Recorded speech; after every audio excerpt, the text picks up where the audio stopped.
ആറ്റിങ്ങലും അതുപോലെ തന്നെ കേന്ദ്രമന്ത്രി വി മുരളീധരൻ, അടൂർ പ്രകാശ്, അതോടൊപ്പം തന്നെ വി ജോയി, അങ്ങനെ ഒരു ശക്തമായ പോരാട്ടം നടക്കുന്ന മാസങ്ങൾക്ക് മുമ്പേ തന്നെ അവിടെ പ്രചാരണം തുടങ്ങിയിട്ടുണ്ടായിരുന്നു.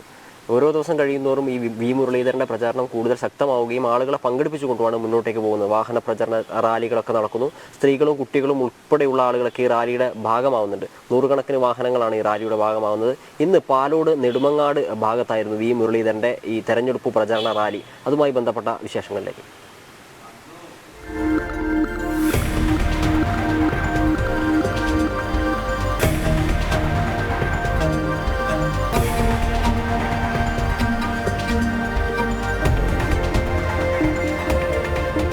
വലിയ ജനപിന്തുണയാണ് വി മുരളീധരന്റെ വാഹന പ്രചരണ ജാഥയ്ക്ക് ലഭിക്കുന്നത്.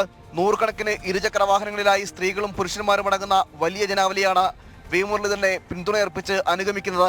നമ്മുടെ ആവേശം എന്ന് പറഞ്ഞു കഴിഞ്ഞാൽ ഇത്തവണ നമ്മൾ തന്നെയാണല്ലോ രാജ്യം ഭരിക്കാൻ പോകുന്നത്. രാജ്യം ഭരിച്ചുകൊണ്ടിരിക്കുന്ന നമ്മളാണ്, ഇനിയും ഭരിക്കാൻ പോകുന്ന നമ്മളാണ്. അപ്പോൾ നമുക്ക് ആവേശം അങ്ങ് കൊടുമുടിയോളം നമുക്ക് ആവേശമുണ്ട്. ഈ തവണ ആവേശം വന്നില്ലെങ്കിൽ പിന്നെ എപ്പോഴാണ് നമുക്ക് ആവേശം വരേണ്ടത്? നിരവധി ബൈക്ക് റാലികളുണ്ടല്ലോ.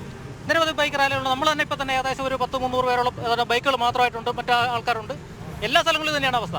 കേരളത്തിൽ മാറ്റം അനിവാര്യമാണെന്നും വി മുരളീധരൻ ജയിക്കേണ്ടത് കാലത്തിന്റെ അനിവാര്യതയാണെന്നും പ്രവർത്തകർ പ്രതികരിക്കുന്നു. നമ്മളെ ഈ ഭരണത്തിൽ മനംനൊന്ത് ഇറങ്ങിയ ആൾക്കാരാണ് ഇപ്പോൾ ഉള്ളവർ. ശരിക്കും പറഞ്ഞാൽ അപ്പം നമ്മളെ കേരളത്തിൽ രക്ഷിക്കുക എന്നാണ് നമ്മുടെ ഉദ്ദേശം.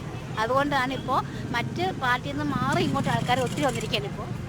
അതുകൊണ്ട് തന്നെ മുന്നേ ഇത്ര സീൽ ഇറങ്ങാറില്ലായിരുന്നു. അപ്പോൾ അവരൊക്കെ മടുത്തിറങ്ങി മാത്രമേ നമുക്ക് പ്രയോജനമുള്ളൂ. അതുകൊണ്ട് മാത്രമാണ് നമ്മൾ പട്ടിണിയിലൊക്കെ എത്തി നിൽക്കുകയാണ്. ആ അവസ്ഥയാണ്. നമുക്കല്ലാതെ ഒരു പ്രയോജനമില്ല. അതുകൊണ്ട് കേന്ദ്രം നമ്മൾ മോദിജി ഭരിക്കണം. നമ്മൾ ആറ്റിങ്ങൽ മുരളി ചേട്ടൻ വരണം.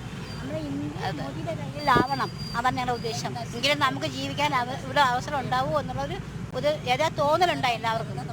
കേരള ഗവൺമെന്റിൽ മരമെടുത്ത നിരവധി ആൾക്കാരാണുള്ളത്. അതുകൊണ്ട് തന്നെ ഈ വിവിധ പാർട്ടികളിൽ നിന്നടക്കം ഈ വാഹന പ്രചരണ ജാഥയിലേക്ക് അല്ലെങ്കിൽ ഈ വി മുരളീധരനെ അനുഗമിച്ചുകൊണ്ട് നിരവധി പേർ വരുന്നതായിട്ടാണ് ഇവിടെ നിന്ന് നമുക്ക് ലഭിക്കുന്ന വിവരം.